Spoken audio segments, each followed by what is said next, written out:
एक ऐसा परिवार जो पैसों के लिए अपनी बेटी से एक लड़के के साथ बनवाता रहा संबंध, और वह लड़का उन संबंधों को प्यार समझ बैठा, लेकिन बाद में जब भेद खुलता है तो यहाँ पर 2 हत्याएं हो जाती हैं। नमस्कार, मैं हूँ सुदेश कुमार और तिरछी बात चैनल में आपका स्वागत है। यह घटना उत्तराखंड के उधमनगर की है, जहाँ पर सीबा नाम की एक लड़की रहा करती है, जिसकी उम्र आज से 12 साल पहले 13 साल की थी, यानी कि फ़िलहाल वह लड़की 25 साल की थी।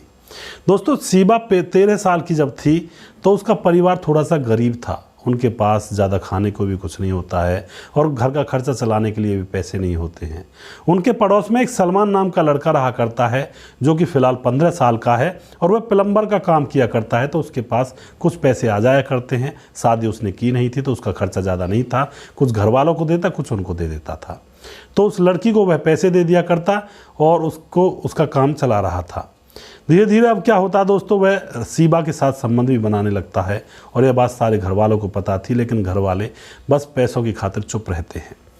धीरे धीरे अब समय गुजरता है तो सलमान सऊदी में जाता है और वहाँ पर बहुत सारे पैसे कमाने लगता है और वहाँ से सारे पैसों को कमाकर अब वह सीबा को ही दे दिया करता है, क्योंकि उसको लगता है सीबा उससे प्यार करती है। अब दोनों की शादी होगी और वह पति पत्नी की तरह रहने लगता है। एक तरह से उसको लगता है कि सीबा उसकी पत्नी है। लेकिन दोस्तों, वक्त का पहिया बहुत जल्दी उल्टा घूमने लगता है। 15 साल गुजर जाते हैं इनकी प्रेम कहानी को। पति पत्नी की तरह बचपन से ही रह रहे थे। दोनों जवान हो जाते हैं, 25 और 27 साल के। अब यहाँ पर जो सलमान होता है वह सीबा से कहता है कि अब हम शादी कर लेते हैं, बहुत दिन हो गए हैं, और अपना एक अलग घर लेकर रहेंगे। लेकिन यहाँ पर जो लड़की होती है सीबा, अब उसको किसी और से प्यार हो जाता है। जिस लड़के ने उसके घर परिवार की गरीबी मिटाई, जो बचपन से उनका साथ दे रहा था, शादी करने के वादे कर रहा, कह रहा था शादी करूंगा, उस लड़के से अब उस लड़की का मन भर जाता है और वह दूसरे लड़के से प्यार कर बैठती है। अब यहाँ पर सीबा उससे मना कर देती है सलमान से कि मैं तुमसे शादी नहीं कर सकती, मैं तो किसी और से शादी करूँगी। उसके बाद सलमान सऊदी छोड़ कर के वापस आता है, गाड़ी लेकर उनके घर पहुँचता है और वहाँ जाकर अब सीबा की माँ को समझाता है कि देखो, मैं बहुत दिनों से यहाँ पर आ रहा हूँ, जा रहा हूँ, शादी के सपने सजाए हैं, घर बसाऊंगा, और मैंने बहुत सारा पैसा तुम्हारे ऊपर खर्च किया है इसीलिए कि मैं घर बसा सकूं। तुम ऐसा मत करो, अपनी बेटी को समझाओ, मुझसे शादी कर लेगी।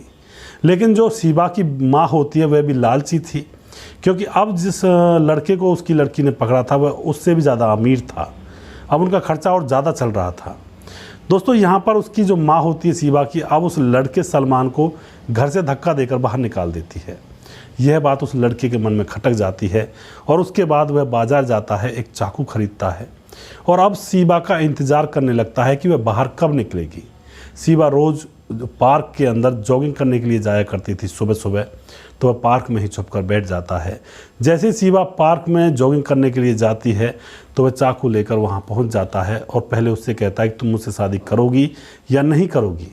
सीबा कह देती है कि मैं तुमसे शादी नहीं करूँगी, तुम्हें जो करना है जो कर लो। वह जेब से चाकू निकालता है और ताबड़तोड़ उसके ऊपर वार कर देता है। सारे पार्क में लोग जो होते हैं वह दूर से देख रहे होते हैं, लेकिन किसी की भी हिम्मत नहीं थी कि उस लड़के को रोका जाए। अब यहाँ पर उस लड़की की मौत हो जाती है। खून से लथपथ वह जगह है, वह ज़मीन हो जाती है जहाँ पर वह गिरती है। उसके बाद वह अपनी गाड़ी को लेकर के सीबा के घर पहुँचता है। दरवाज़ा खटखटाता है। दरवाज़ा जैसे खटखटाता है तो सीबा की माँ बाहर आती है, तो वह सीबा की माँ के ऊपर भी ताबड़तोड़ वार करने लगता है चाकुओं से, क्योंकि उसकी माँ ने भी उसकी बेइज्जती की थी। थोड़ी देर में उसकी लड़की की माँ भी मर जाती है, वह भी दरवाजे पर ही गिर जाती है और उसका खून निकलने लगता है। दोस्तों, उसके बाद यहाँ पर पुलिस पहुँच जाती है, क्योंकि लोग पुलिस के पास फ़ोन कर देते हैं। पुलिस उसको तुरंत धर दबोचती है और फिर उससे पूछती तुमने ऐसा क्यों किया। तो वह सारी घटना यहाँ पर फिर पुलिस के सामने आती है और फिर यह लोगों के सामने ये भेद खुलता है। तो यहाँ पर क्या उस लड़के ने सही किया था? सही तो बिल्कुल नहीं किया था, क्योंकि किसी की जान लेना कोई सही बात नहीं होती है। लेकिन उस लड़की ने भी उस लड़के के साथ बिल्कुल ही कतई भी सही नहीं किया था। जिसके पैसों से वह अपना घर चला रहे थे, उसी लड़के को उस सीबा ने धोखा दे दिया। दरअसल मामला ये था कि उन लोगों का यह धंधा था, लोगों को फंसाते थे, उनसे पैसे हटते थे। लेकिन दोस्तों, यहाँ पर वो लड़का इस बात को प्यार समझ बैठा था और प्यार के चक्कर में अब वह ज़िंदगी भर जेल काटेगा, क्योंकि 2 उसने कत्ल कर दिए और अब वह जीवन भर जेल में ही रहेगा। तो ऐसे प्यार से तो प्यार ना हो तो बढ़िया है। यहाँ पर लड़की ने लड़के को धोखा दे दिया। लड़के ने अपनी सारी कमाई 15 साल 12 साल तक उसको देता रहा और फिर अंत में मिला क्या? कुछ भी नहीं। तो एक सर्वे भी निकल कर आता है कि ज़्यादातर धोखा कौन देता है, लड़का या लड़की? तो ज़्यादातर धोखा लड़की ही देती है। कब देती है? या तो लड़की को नया बॉयफ्रेंड मिल जाता है तब धोखा देती है, या फिर जब उसका मन भर जाता है पुराने बॉयफ्रेंड से तब धोखा देती है, या फिर कोई पैसे वाला ज़्यादा मिल जाता है तब देती है, या फिर बॉयफ्रेंड के पास पैसे ख़त्म हो जाते हैं तब देती है। हर एक कदम पर लड़की ही लड़के को धोखा देती है। लड़के का केस तो बहुत कम सुना होगा आप लोगों ने। 98% लड़कियां लड़कों को धोखा देती हैं, ब्रेकअप कर जाती हैं लालच के वशीभूत होकर के। इसका मतलब क्या समझें? लड़कियां सिर्फ लड़कों से अपना काम निकाल रही होती हैं, पैसे छीन रही होती हैं, इसीलिए वो उनसे प्यार का झूठा ड्रामा करती हैं। शहरों में जाकर देखिए, कोई ऐसी लड़की आपको नहीं मिलेगी जिसका कोई बॉयफ्रेंड ना हो। ज़्यादातर मैं ये नहीं कहता सभी ऐसी हैं, लेकिन कुछ लड़कियां तो ऐसी भी मिल जाएंगी आपको कि उनके 3-3 4-4 बॉयफ्रेंड हैं, सब जगह से खर्चा चलाती हैं।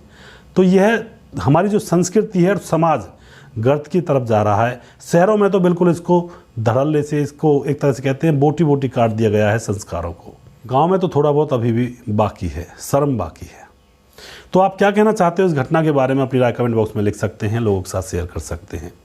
अगर आपको हमारा वीडियो अच्छा लगता है तो इसको शेयर ज़रूर कर दिया करें, हम आपके बहुत बहुत आभारी रहेंगे।